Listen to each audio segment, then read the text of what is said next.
Hey everyone, in today's video I am going to show you how to use LED keyboard in Xiaomi 14T.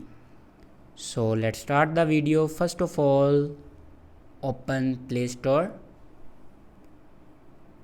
and then search here LED keyboard. And first of all, install LED keyboard. After installing the LED keyboard, then open it.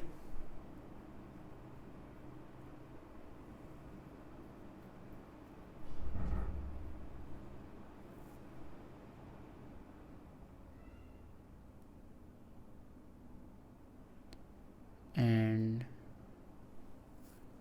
then here you can select your LED keyboard. From here you can select any and then click on download for free and then download your keyboard and set it to your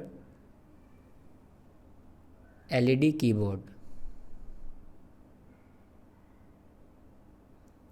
So after downloading this, it will be applied. So this is the way to set LED keyboard in Xiaomi 14T. I hope this video is helpful for you. Thanks for watching.